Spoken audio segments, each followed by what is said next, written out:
Welcome to Around the Fire, a space for conversations to nurture hearts and build lives following Jesus, thinking more deeply about big ideas and how to apply them. That was Johnny, and I'm Sarah, and you are welcome Around the Fire. We're friends and leaders who really love to have conversations and love to build community, and we would like to invite you to be a part of that community. So if you've got any feedback or questions or suggestions, we'd love for you to get in touch with us, podcast@elimlifechurch.co.uk. And so you are joining us as we are jumping back into the book of Micah. Ooh, very exciting. I am a little bit more excited as we're thinking about it, because I feel like as we're traveling through this together as a community and we're starting to unpack it and explore it together, there's so much good stuff in the book of Micah, in these letters, in these poetic words. And I think that really helps us when we're thinking about walking well, which is our sort of big, can I say meta theme? Yeah. Yeah, our meta narrative, our meta theme for the year, of this idea of this invitation of loving God and ourselves and others well. And so in this episode, we're going to spend some time thinking about chapter 3 in the first part of the episode. Then we're going to go to our world-renowned famous brain break. Thanks, producer Andy. Love it. Then we'll come back after the brain break and we'll be thinking a little bit about chapter 4. Mm-hmm. But before we get into that, can I just give a little heads up headline notice? In our community, I think last week, that doesn't make sense to you. It doesn't matter when you're watching it. But in our community, at some point, we had the wonderful Reverend Dr. Kate Coleman and Reverend Cham Corman sharing on Micah chapter 2 and doing this like tag team, talk, presentation, invitation. Just massively recommend that you go and watch that back on YouTube on our channel. 18th of May was the date that happened. Perfect. We'll try and get the link in the chat as well, because they just set it up so well, what the book of Micah is about, how we can respond to God in it. Yep. And I was furiously taking notes and at the same time going, I just want to listen. So yeah, would encourage you, if you would like to do a little bit of a deep dive on Micah and Micah 2, that's a great way to get into it. Yeah. So here we are. We are now into Micah chapter 3. And you, in conversations, that's very Welsh, wasn't it? Accusatory already, strong start. In conversations that we have been having about Micah and these big themes and how you understand it and how you read a book like this, you helpfully sort of brought these 3 ideas to the surface of self, system, and surroundings. Almost like my language, almost like a lens through which you can read the book of Micah, through which you can kind of look for. So what is God saying, or what is Micah drawing our attention to in terms of the self, in terms of system and surroundings? Like, talk to me about that, unpack that a little bit more, because I think that could be quite helpful for people as they're reading not just Micah, but perhaps some of these sort of stuff, right? Prophetic books like this. So as we make a fuss about a lot, our area of expertise is in the practice of overseeing local community. And so we have to borrow from other people's areas of expertise. And what maybe is more familiar to us is perhaps less familiar for people who have proper jobs and real lives. And so we have to... Hi, welcome. Thanks. If you're listening to this on your way to work or on the way to pick up the kids or whatever, thanks. Thank you. And so part of what our responsibility, our tile in the mosaic, is to bring some of the things that we have the privilege of getting our brains and heads absorbed in and bringing that back into real life. And there are just moments and times that not everybody is going to have access to information. Not everybody's going to have the kind of the trellis, if you like, to hang those ideas on. And so a huge part of what I believe is our role as communicators, as people with being charged with oversight in community, is to take these things that shape and inform our following of Jesus and to make them accessible in ways that are easier for people to interact with. And so... And applicable, right? Yeah, right. So you can do something with it. The idea being, genuinely, when we come to kind of prep for these things, we will read around a lot or we will listen to different things. And so, but we have that's part of our commitment and part of our job is to do that. Yeah. And so then to be able to take it and distill it into something that people can remember. Like I literally, when I came to write some notes for today's episode, I was like, I remember you saying self, system and surroundings and thinking, that's super helpful. So so to the specifics of this moment, and so if that's why we get there, it's not, so that the communication's got a nice bounce and cadence to it. That's part of being an improving communicator, for sure. But it's driven by this principle of, okay, so we need to take the abstract and make it something that can go into people's hands, so it's informing their following of Jesus. Great. So then in Micah, in my opinion, across the whole thing, so if we take all of it, it is this seesaw of here's what's happened, here's what's going to happen, and we're flicking between those two things. It's very much like bad news, bad news, bad news, bit of good news, bad news, bad news, so bit of good news. in the edit, and we're going to talk about this a little bit, I've got some of that in my notes. In the edit, like that's seasoned in that way, I think, for lots of reasons. And so, but what's happening there, well, it's at every level. And so what we have to be careful, in my opinion, not to do is Micah famously from chapter 6 kind of has a moment that which is so oft quoted, right? Yeah, and if we're not careful, we can weaponize that about people who are not like us. And what's happening in our contemporary culture is if you don't feel like you're in the position of power or the position of influence, it's too easy to weaponize these ideas against those who, listen, there are awful things happening on the face of the earth. That so then this is why we want to think about, Micah, what should we do about that? What is our response to that? So much resonance. As I've been like reading through it again and thinking about it again, this is so much that speaks to our world now, right? Because I think we might have said this on an episode previously, but like because it's part of human nature. And I think part of what we are conditioned in contemporary culture to look at is to externalize and project that problem onto others. Yeah. And so rather than like, what is that saying to me? Yeah. And I think what Micah does, and I think what Scripture does, because it's the character and nature of God, is help us understand that sometimes I'm the problem. And we're not very good at that, are we? I don't like that. That's not fun. It's much easier for me to presume that I am the picture of perfection and everything else is the problem. And so I wanted something that would help remind us, not condemn us, not to make us feel small, not to stop us from acting justly, not to stop us from speaking what's true, not to stop us from being activists. And some people aren't going to like that language, but like not to stop us from being proactively involved in justice invading the earth. Yeah. It's a huge theme for Micah, right? Right. So we have to think about these ideas in Micah, but sometimes that justice has to invade me first. It's a bit like on I don't know, if you're ever listening to someone talking in a perhaps Sunday gathered space, you're going, and I've done this, this message is going to be really good for so-and-so. Yeah, right. Like, Exactly. I hope they're listening. I hope they're taking notes. Or if they're not in the room, I hope they get this online. Or maybe I should send it to them online. And then it's that like check of your heart and spirit of like, but what does God want to say to me about it, right? Which is where we get to in Micah 6. We're not there yet, but like this is where some of this is leading to. Of like, so what does that look like? Yep. So I think self, system, and surroundings are just really they kind of weighs in for us to think, what does that mean to me, right? And so it's informing actions. So I'm aware, like, people connecting with this are either already there or potentially frustrated, like, well, just say what you mean. The framework around it is important to me, because if we don't understand why we're thinking about these things, like, it just won't ever get to an action. It won't ever get to any, like... Yeah, it's not like a preaching tool, is it? No. It's not like you're obsessed with alliteration. I mean, you are obsessed with alliteration, Also, but it's not that that's the reason. I'm going to let that bait swim past my nose. What we need to think about, again, it's not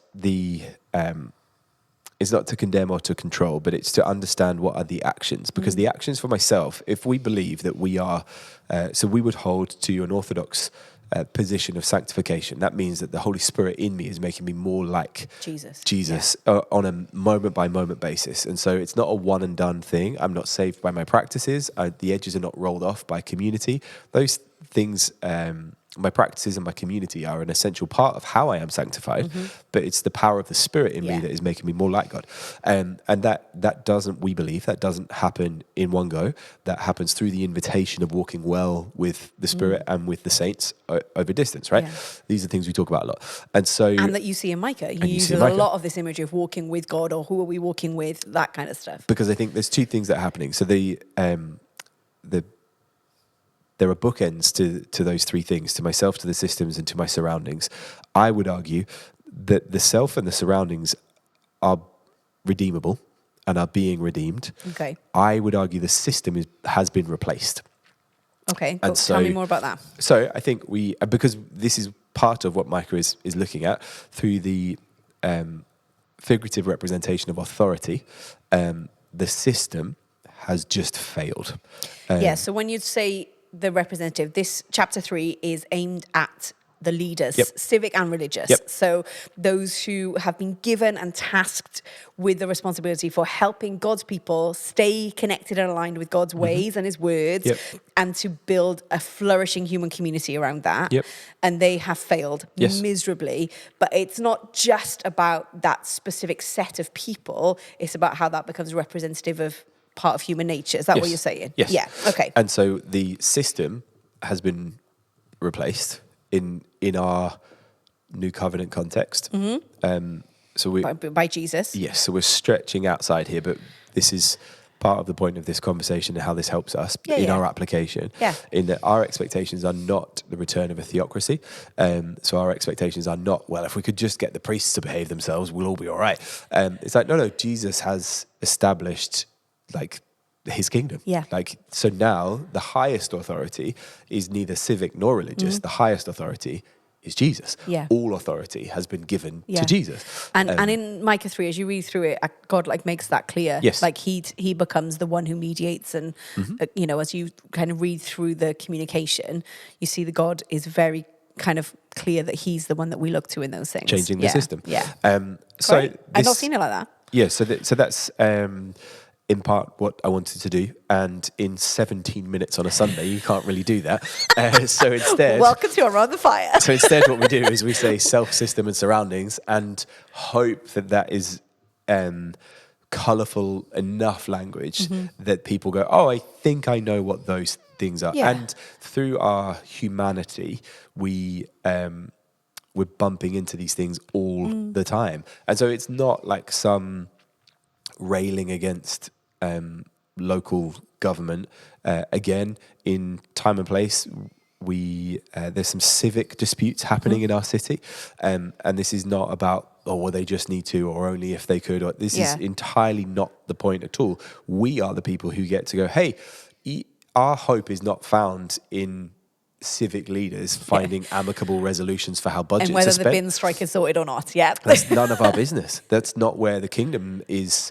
The kingdom is experienced in those moments, but the kingdom is not established by those moments. And is not reliant upon those moments, isn't it?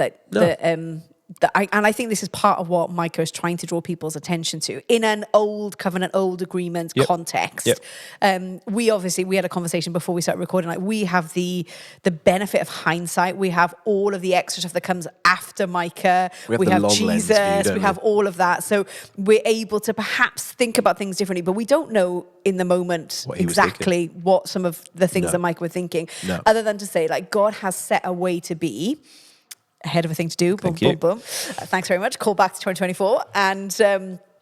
And you have not chosen that. And instead, you have created a system which those who are benefiting from it are now reliant upon for who they are and for their sense of security or provision or identity, all of those things. Those who can't afford that or who are vulnerable are being exploited by that system. It's the exact opposite of what God wanted and intended. So there's, I think, in one of the verses, it's like Micah is talking to the leaders of this community, this city, these people, and he's like, you hate good and love evil. And that's really kind of just been rattling around in my brain a little bit, because it's the exact opposite, right, of what God asks for those who follow him, and then those who lead others in community. It's this like upside down idea that they have decided what is good instead of God. Yeah. And we will get echoes of Genesis later on through this communication from Micah that's been kind of curated for us. Yep. But it's not just that you tolerate evil or you're not as good at being good as you could be. It's like an active choosing to go opposite to the thing that God has asked. And I think that for me is really fascinating when you think about the way that we live. So I'm conscious that Micah's communication is towards leaders. And so we might go, if I'm not a leader, then I'm off the hook, But I think there are some things that we can take from it. This idea that we separate out parts of our lives, I think is really fascinating. Of like I think one of the things Micah seems to be saying here is like, well, your work life, your civic life is not divorced from your following of God. Yep. And it's almost like this community have spent so long kind of turning a blind eye to the way of God, to the standards of God. They've completely lost sensitivity to the will and the way of God. Yep. That they're calling what is good evil and they're calling what is evil good. And they're okay with that because somehow they've managed to separate out in their brain, well, I do this in my place of work or this economically or this in a civic space. And he goes on to talk about religious leaders who also have done the same thing. Yeah. And that seems to be like disconnected from their following of God. So I can still like tick the box of some religious practices, they're probably still going to a temple and still offering some sacrifices, and, still looking like they're following. So socially you had to. Yeah. I don't mean that in terms of like, you'll be on the naughty list. I mean, like if you want to be the beneficiary of that broken system, like they're the rules. Yeah. Like, because it is about the externalizing of where power is to be found and to be understood. And so there's this sort of corporate game of make-believe happening where like everybody knows they're not really doing the things that they're supposed to be doing, but everybody's too far down the path with it to and everyone's trying to game the system. That's ultimately what it is. So if you know the rules, you know where the loopholes are. Yeah. And so we maintain the rules to maintain the loopholes. Yeah. It's sort of the situation that we're in. And there's this sort of wink and a nod to like, well, this is how we facilitate. I think I read one commentator called it a veneer. There's like this veneer. Like if you've ever like sat at a table and it isn't like fully real wood, but there's a veneer on it, you'll know as soon as something gets spilled on that over time, the veneer will lift and you'll understand that underneath is probably some cheap MDF and it isn't made as well as you would want it to be. It's not going to stand the test of time. It's not the solid oak you were looking for. I love this. I can't remember which commentator it was, but like this idea that there's this veneer of religiosity, or this veneer of, oh, well, we'll throw you a bone kind of thing. We're kind of aware that things are really difficult for a bunch of you, and that's sort of our fault, but we're not going to do anything about it. And then I'm going to like name check someone that I've been reading this week, which is David Pryor. It's changed your world, hasn't it? I honestly, big fan. We'll put a link into it to his commentary on Joel and Micah and Habakkuk. But he says this, and I think this is where my thinking has come from with this, and also I'm training in spiritual direction at the moment, so I'm thinking about like integration and like how life is meant to be whole, alongside these big ideas that you see again a little bit in Micah of like shalom, this idea of wholeness and peace. And so he says the perennial heresy, I mean that's strong language, thanks Dave, that's David Pryor, not me. Love it. And bizarrely we have both made a note of this one. We highlighted the same quote. I was like, I'm going to get in before you, so here I am. Well done. The perennial heresy of compartmentalizing their religious beliefs and practices from their daily occupation and business. So it starts, I think, again, this is a really interesting thing to think, like, how does this help us on a Wet Wednesday? It's those, that mindset and that approach, I think, means that you disconnect from God easier. Yeah, I've been thinking about this because it's a great quote, and it summarizes this moment. And the reason that we are summarizing these moments rather than perhaps line by lining the text is... We don't got that much time and we're not theologians. Yeah, we don't got that much time and it wouldn't be that helpful. And our stake in the game is to think about the big ideas and what to do about them. And so if the big idea is that there is this duplicity happening, there is this hand in hand, there is this veneer, I've been thinking about in contemporary culture, it would look like going to Pilates to increase your ability to make profit. It would look like going to... Do you know what I mean? So what you mean by that? So there are patterns... Shout out to my Pilates instructor. Yeah, there are patterns of behaviour that, for their own right... So you do Pilates for your health, right? And so that should be sufficient in its end game and its end goal. That's what it in your interaction with it exists to do, but then your figurative place of employment, their demands of you are to make profit in kind of our worldview and what we exist to do.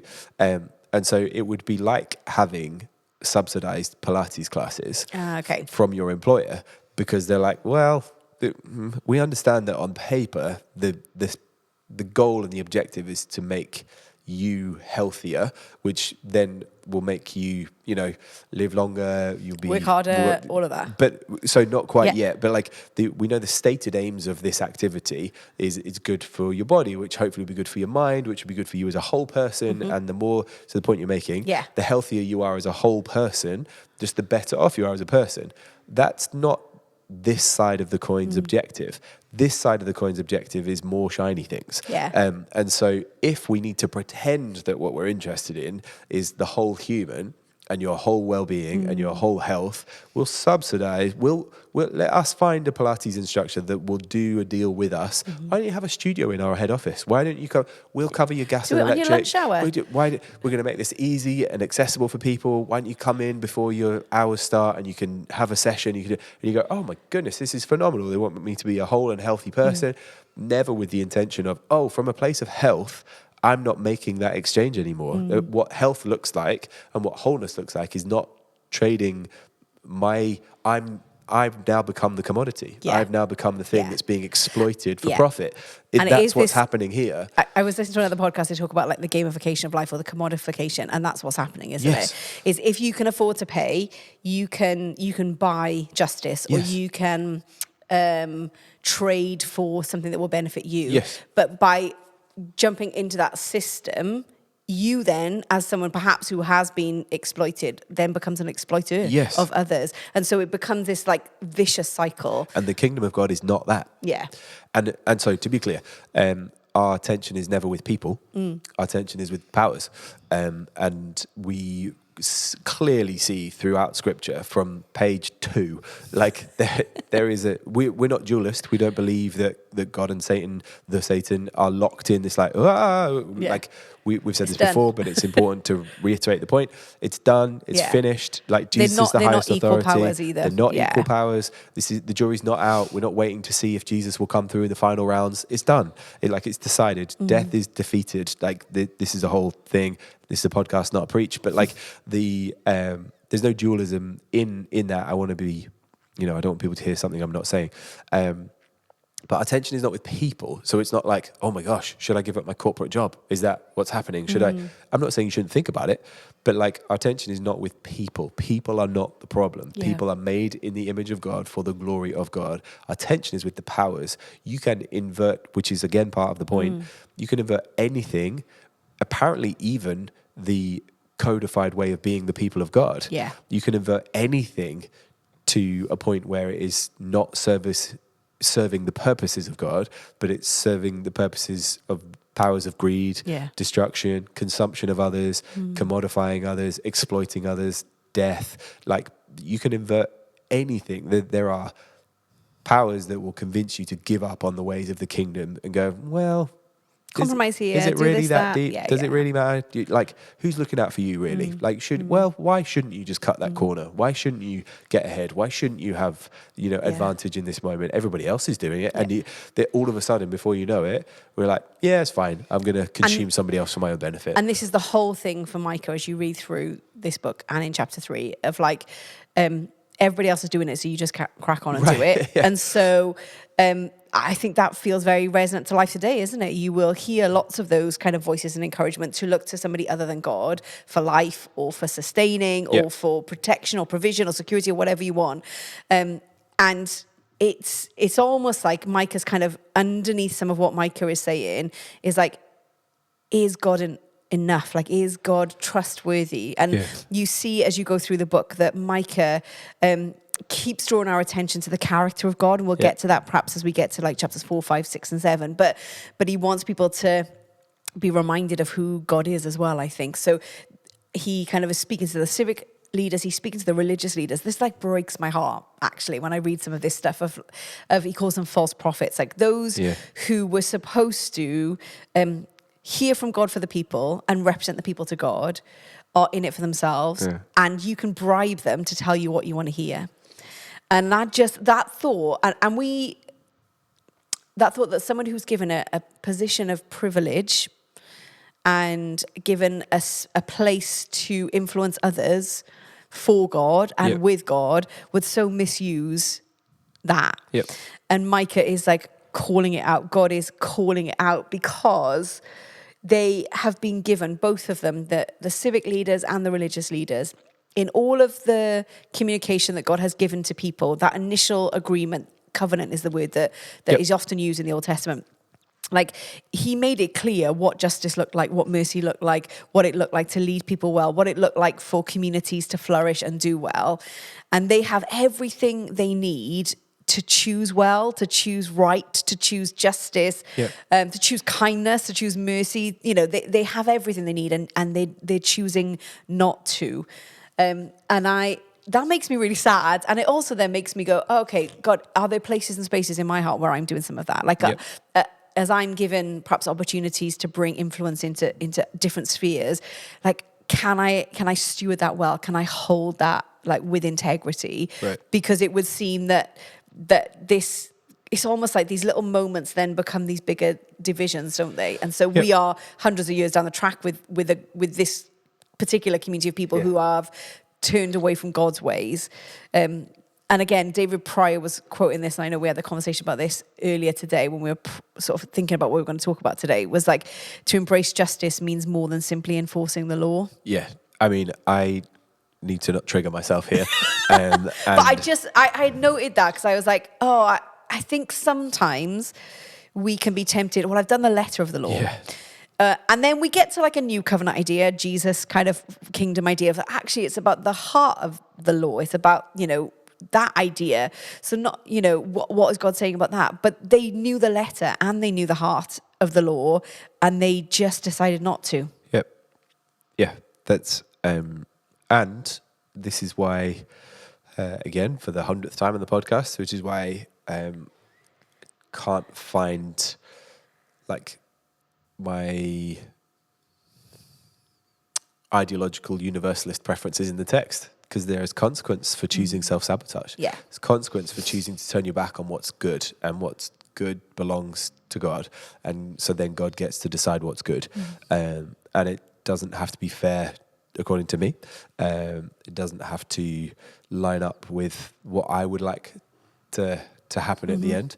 It's like, no, I've given people an open-handed choice, aware of the consequences. Yeah. Like, consequence of sin is not God hoodwinking people, being like, you wanted the shiny thing, but actually it's going to cost you more than you're prepared to pay for it. No, he was way upfront about it. From the beginning. Yeah. Like, hey, and what the consequences would be. Exiled, They're scattered, included. conquered, all of those things. Like was very laid out. If you go back and read like Leviticus and Deuteronomy and Exodus, it is there for them to know. And they've had hundreds of years of knowing that and retelling that story in community and seeing some of those cycles where you don't do that and you see what happens. Yep. There's also, and God doesn't need a podcast for PR, so this is not what I'm doing, but like, if this helps join the dots, that I have in my notes that, so it's this heads in square quotes as like delegated authority that was this inherited idea, and we can go back specifically to these communities, Jerusalem specifically at this point.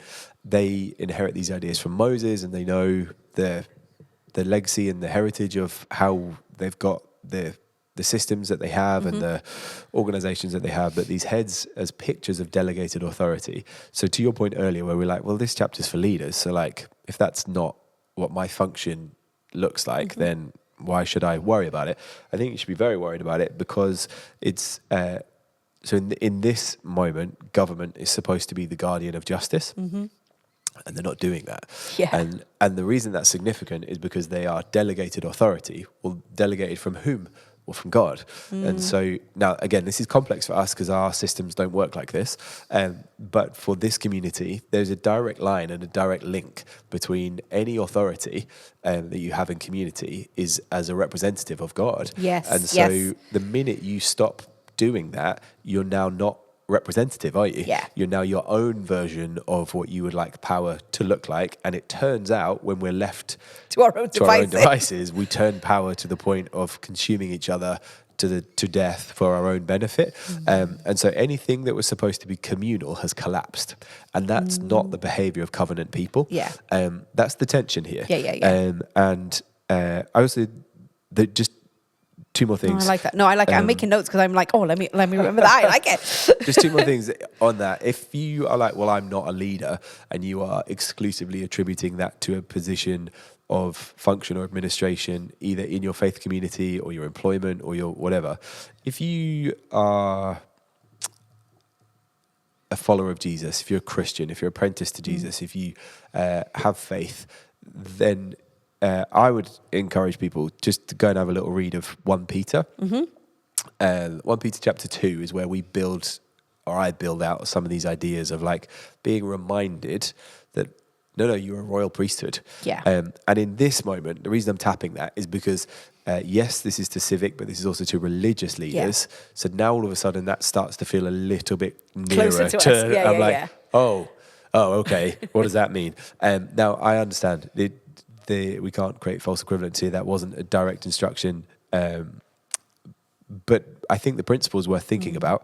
And that what does that look like as a representative of the authority of God? If we are invited into the redemption and the renewal of all things, if the kingdom has come and is coming, if we're invited into seeing that being true now from a position where it's not singular lines of delegated authority, but faith in Jesus brings through the body, everybody. Right. So we've been thinking a lot about that in community as well. Like the ministry and mission of Jesus is delegated to the people body. of God through the body.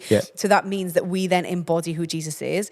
And the character and nature of God, it would seem, is one of justice and mercy. And so, you're right, to kind of be able to draw those lines and recognize that in time and place when Micah's writing, the system that they were part of meant that they had a level of responsibility that they needed to be accountable for.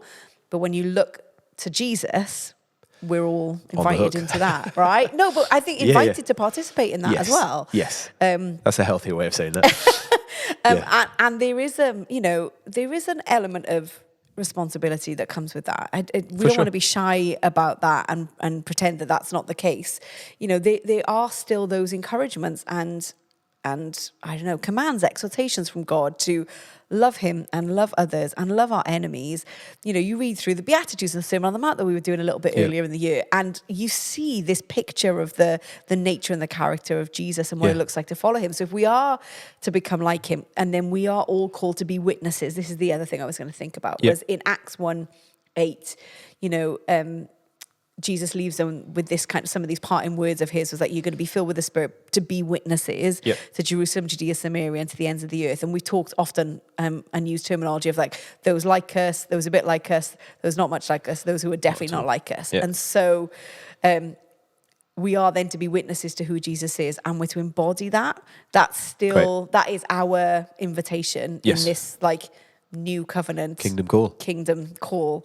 So I think we can find ourselves in there. We've just got to understand some of those layers first. Really good. Should we take a break? Yes. Okay. We didn't get to Micah 3 verse 8, but anyway, we could do that after the break. Go after the break and chapter 4. So we'll do chapter 3 verse 8 and chapter 4 after the break. We'll see you then. Thanks.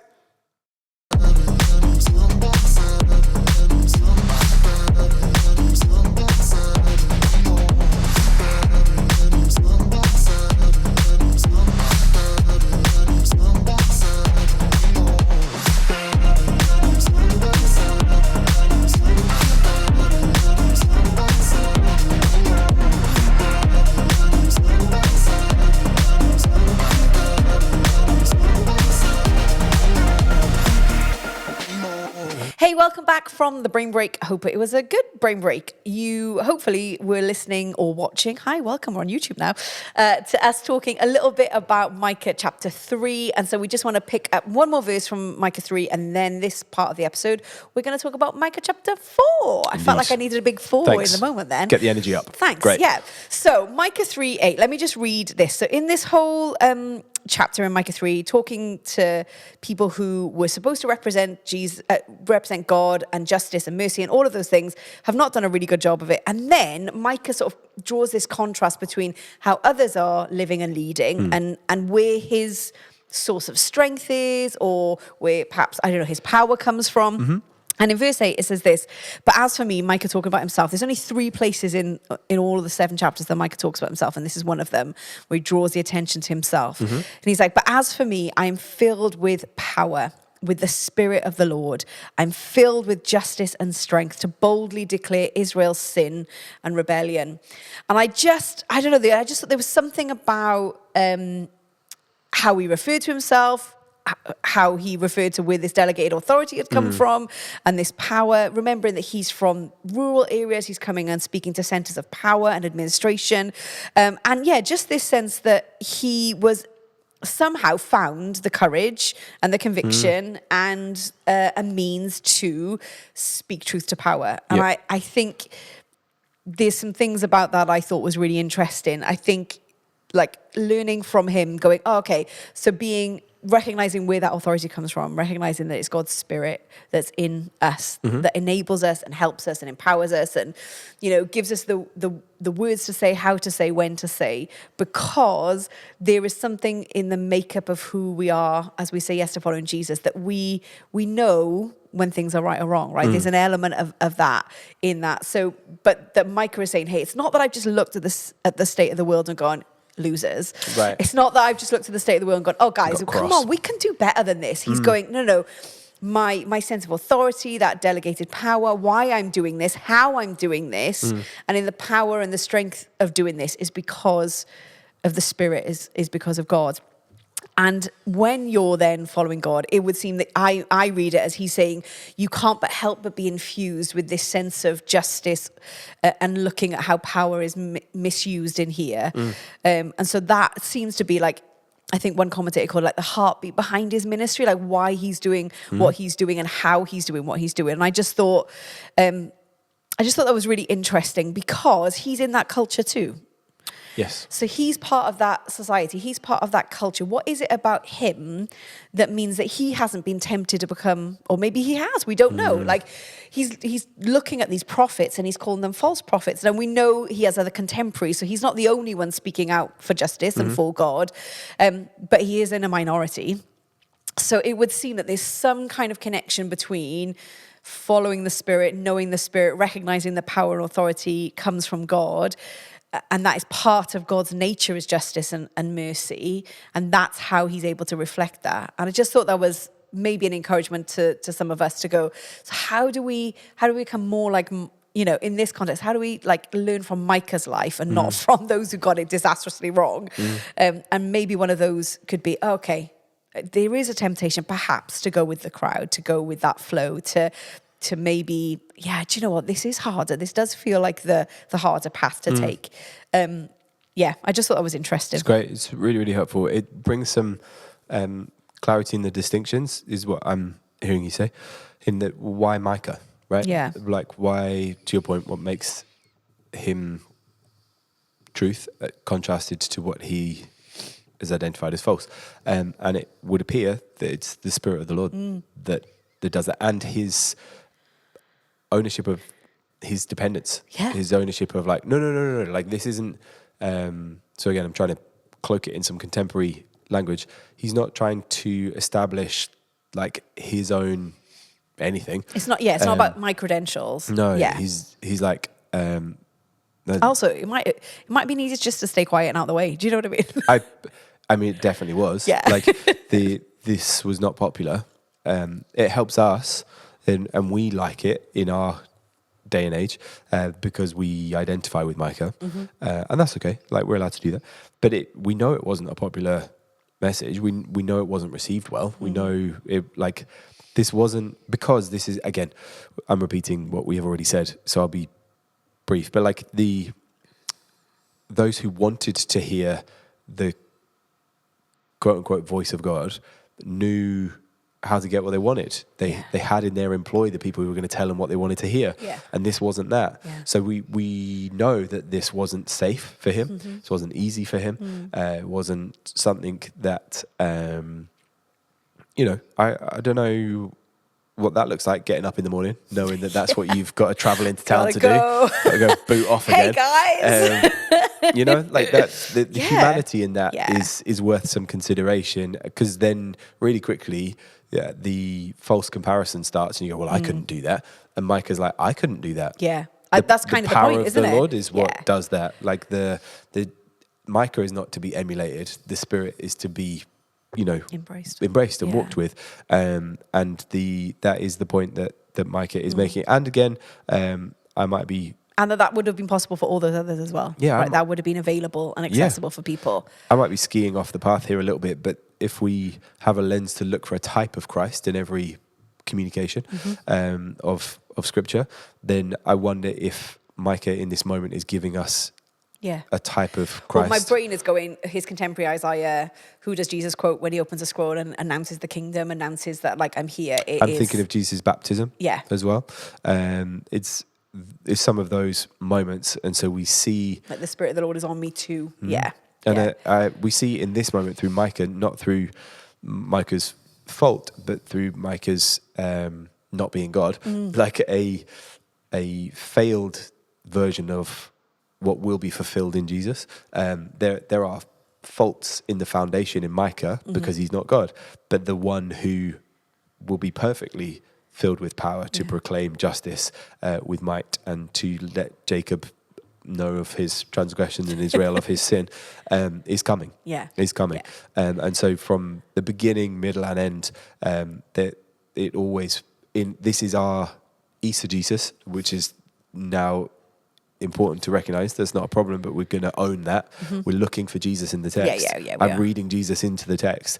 That's my job. We don't know if Micah intended that, or was thinking that in that but original I'm context. Intending that. I'm adding those layers in the lasagna. I'm building the case that this looks a lot like Jesus to me. Micah's not Jesus. So then what's that telling me? Oh, it's telling me that within myself, the systems or my surroundings, there will be one that comes with power that isn't found in myself, those systems or those surroundings. But in the spirit. Look at that. That will change and transform. Not just me, but replace what's broken, and then will influence what it's supposed to serve. It's there. It is there. And but for Micah, that might have just been the aware, or for his editors, or for his team, or whoever has constructed this communication, has gone, oh, hang on. There's a really important piece of that we need to add in here. And it, as you read through chapter 3, it's like doom and gloom. This is who you are. This is what you've done. And then there's this little verse, this little moment, and then it goes back to and this is how you've messed up and what you're going to do. Verse 8 is kind of how you break the surface and breathe again. And then you go back. Verse 9 is like, and listen to me, and he's back into it. And then we get to chapter 4, and this now really is where these glimmers of hope start to take a bit of shape. Where some of these hints of, this is this awful situation you've got yourselves in, basically, but like God is still at work. God is moving on the face of the earth. God will not let us not think about the consequences of our choices, but there is a hope for the future, and which I think is just really quite beautiful, because I don't know, we receive it as chapter 3 and 4, but I think it kind of almost like rolls on to the next thing from the end of chapter 3, where it's like this picture of just ruin and rubble and desolation. And then the very next thing is, but in the last days, the mountain of the Lord's house will be the highest of all. And then there's this picture, it's almost like a physical mountain you have to look up to. Micah is perhaps using that imagery to go, hey, look up. Mountains are really significant in the Bible for lots of reasons, but one of those is they are places of encounter with God. They are places where God gives revelation and insight and wisdom, but it is also like a looking up, isn't it? Of like, oh, now I want to, and now in chapter 4 then he just, this beautiful picture of what a renewed community with God forever is going to look like. It's a brilliant edit. Like, it's Because it's the word of God. Like, I'm not, I'm not getting away from that. Because it's a poem. I don't know if we've said this yet, but like, I don't think we have on. Oh, yeah. Yeah. So this is a poem, and so if you look at the text, if you're kind of reading a Bible, or you've got something open or around, or you've been, by the grace and mercy of God, inspired to go and read Micah as a result of whatever this is. It's brilliant. Please read it. You might notice there's a formatting change. Yeah. It's because it's a poem. Yeah. And so we have been talking before this about, but the meter isn't as obvious in English. Yeah. Well, it's not obvious at all in English. It doesn't exist. So poetry has like a cadence, or it can be written in certain kind of like rhythms and meters. But it's harder with an English translation to get our head around that. Yeah, it's not been written that way, which is fine, not the conversation we're having. But my point being, awareness. When we get to the end of 3, where are we? Well, the high point of perceived authority and influence and security and future, like Jerusalem And the temple. It's been ploughed into a heap. Yeah. It's Rubble at and its ruin.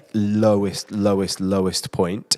And now, as a piece of literature, in this poem, what does he do next? Like you've just said, he wants to draw your attention up. Like, I don't know if we're publicly talking about this, like your new glasses. We can talk about my new glasses. You've got to look through a different lens, right? Because Let's go there. Because the where we received the end of chapter 3, we're left with, like, we talked about this in one of the previous episodes, so dancing around it, but like we've gone from a cityscape and it's been returned to like rural, like figuratively in the poem, it's been returned to the earth. It's been kind of brought low. Isn't a city in the sense that it's able to look after itself or sustain itself It's got no authority. Yeah. It's got no permission. It's got no income. It's almost like a reset thing, isn't it? It's been, and where do we see that? We see that in flood narratives. Yeah. We see that in other places. So this is consistent with Scripture. Kind of patterns, yeah. So we see these things consistently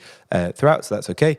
But we're really, like, if you think about it as a work of art, which I would encourage us to do, I think it's brilliant in that the emotion in that, what it's done is I now have a picture in my mind of it's low, like it's destruction, it's desolate, there's like rack and ruin, waste, gone, but because twinned with that imagery comes disappointment, it's grief, it's pain, it's loss, it's like all those things.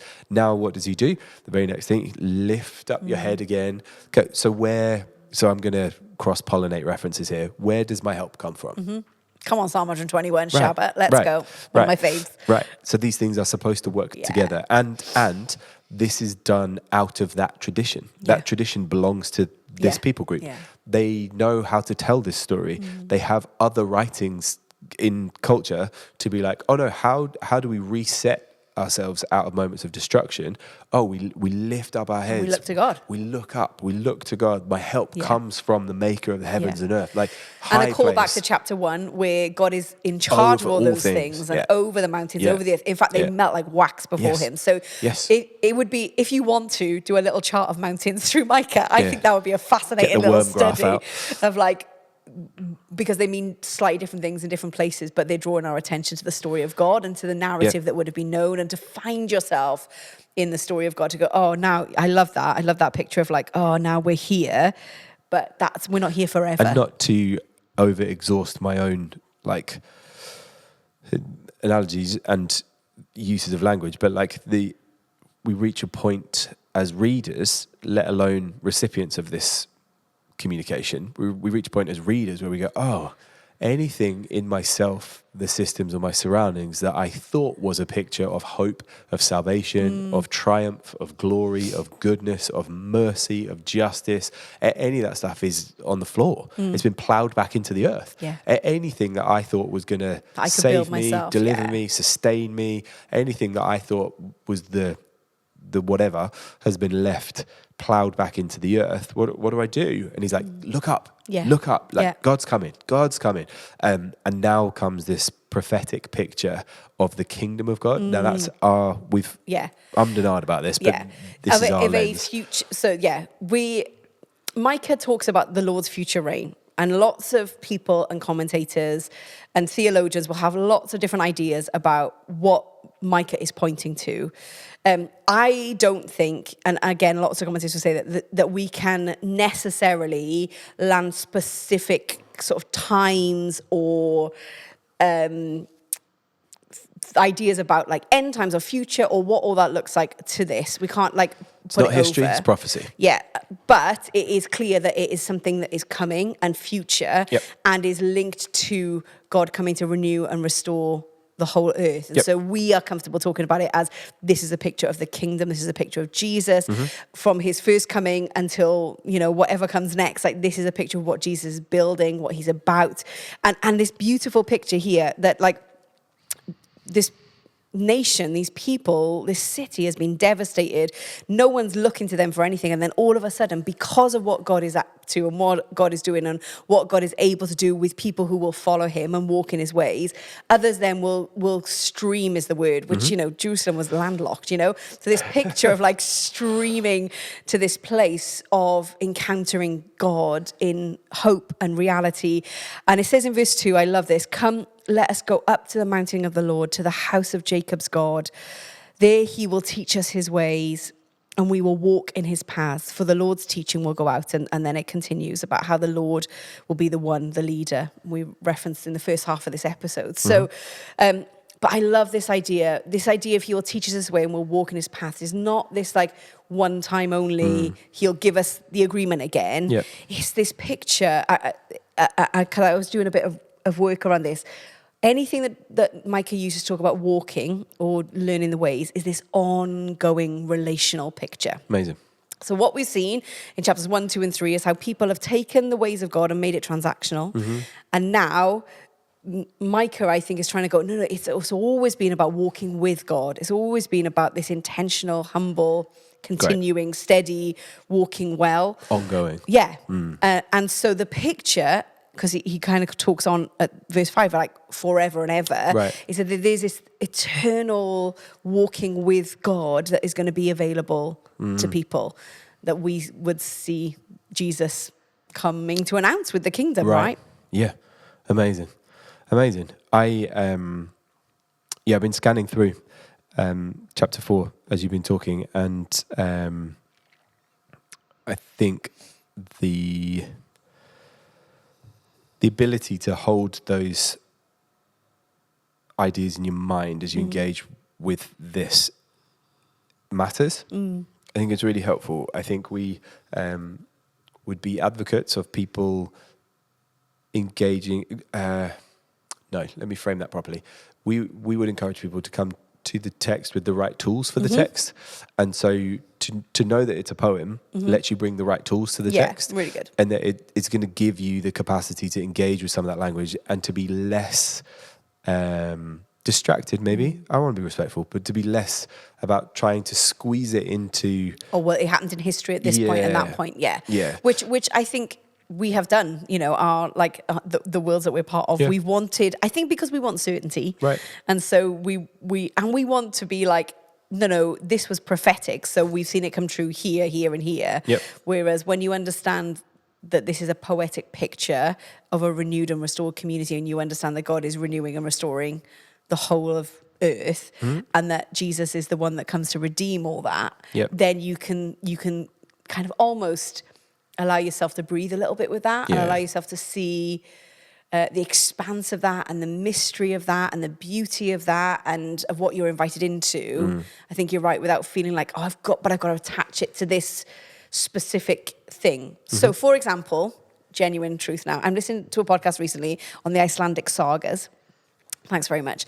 And historians are talking about these sagas that tell the stories of Icelandic kind of adventurers and conquerors and all of that. And just, it's been fascinating to watch how they've gone, well, this is how it's described. We don't know what it looked like. What actually was. We don't know if it was this event that happened or whether it was trying to describe the way that they did something in their culture and community. And so I think that sometimes can be helpful to go, we don't have to attach it to something specific in that way, like a historical moment. That's okay. Yeah. Really good. So I think I'm aware of time. This is one more thing I Go want on. to poke at before we need to do whatever it is we've got to do the rest of this episode. There is something again, I'm going to use the language of in the edit, and if that makes you uncomfortable, then podcast at ElimLifeChurch.co.uk. But there's something in the edit about where we've just come from. So the absolute failure of those who want to rule in a very certain way and have willfully chosen to abandon justice and mercy. To mix and match. Yeah, right. And that's going to be resolved in chapter 6. Well, a version of that's going to be resolved in chapter 6. But there's been a picture of leadership and influence that has been formed in those moments. It's not new and it doesn't go away. It's a contemporary problem too. But there's something that we're introduced to or reintroduced to in this idea in chapter 4 of like the shepherd king, of those that have been sent away, those that have been, destroyed or dismantled or pushed away, ruled from that city state, and that hasn't worked and that's been found wanting. Instead, the intention of the one who is capable, the government will rest on his shoulders, seems to gather people, seems to bring people together, seems to care for people, seems to oversee with an intention to supply and to and now there should be hopefully all sorts of things pinging off. Psalm 23 should be pinging. There's all sorts of things that should be happening in your mind here. We're supposed to be drawing these lines, I think, between actually what a picture of Micah probably had Davidic inheritance in mind. We have messianic overlays in mind. But the idea of the true king gathers, doesn't send away. The true king builds and sustains. And on this walk that we are on with the king, it's the ability to find food and water, to provide shelter, to keep you safe.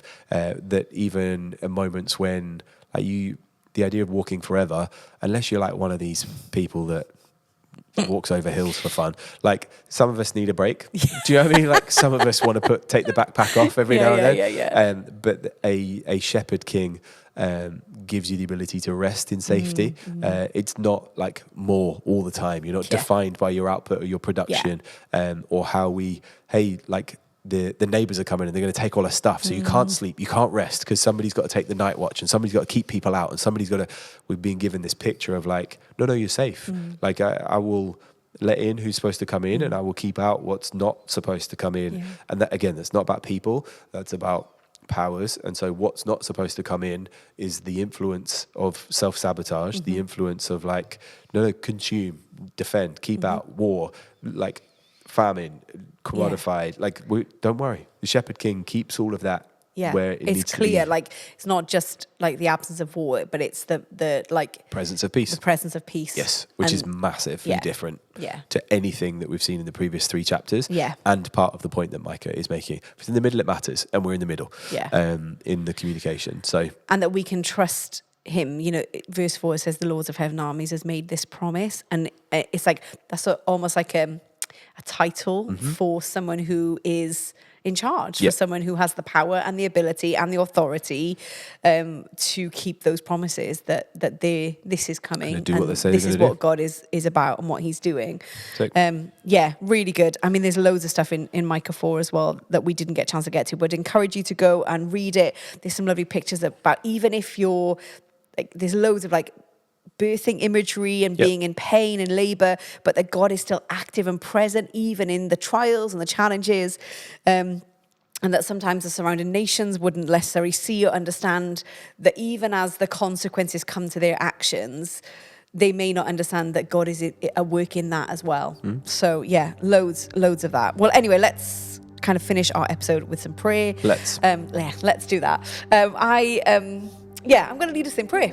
How great is that? How lovely that we get a little opportunity. That's one of the things we love to do on the Around the Fire podcast. So I want to come back to the idea of like embracing justice means more than simply enforcing the law.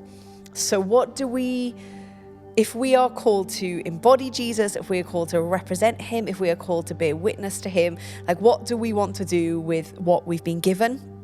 So let me pray for us in terms of ourselves, the system and surroundings. Jesus, would you help us to embrace justice and to speak up and stand alongside those who are oppressed? Jesus, will you help us with wisdom to find ways to speak out against the abuse of power and those who mislead others? God, thank you that you have redeemed self, that you have replaced the system, and that you're restoring the earth. And we are called to be a part of the restoration and the renewal and the redemption of all things. Jesus, may we represent you and embody you well. And in those moments where we don't, may we receive your grace and your forgiveness. We want to be like you, Jesus, and we want to share you with others. Amen. Amen. Thank you for so much for being with us. Yeah, well done, guys. I'm going to make the And professional transition to this camera now. Oh, hi, here we are. Help producer Andy out. If you are just listening, wherever you get your podcast, that is great, absolutely fine. But let you know we are on YouTube now, so you can watch as well. You can see the panic in our eyes as we try to get through this. And if you're watching, hi, thank you. You are the beneficiaries of producer Andy's hard work. But you can also take us on the go. So you pick up your audio podcast wherever you get your podcasts. If you could do all of the admin for that, that would be great. So if you could subscribe, if you want to share it with anybody, and get in touch. We know there are people connecting with what we're doing who are maybe not in community with us. That's okay. You're very welcome to. But it's a little bit harder for us to track with you and be helpful to you. So you can email us podcast@elimlifechurch.co.uk. I think that's in the notes, or it'll appear somewhere. That's not an extra edit, by the way, Andy. Leave that alone.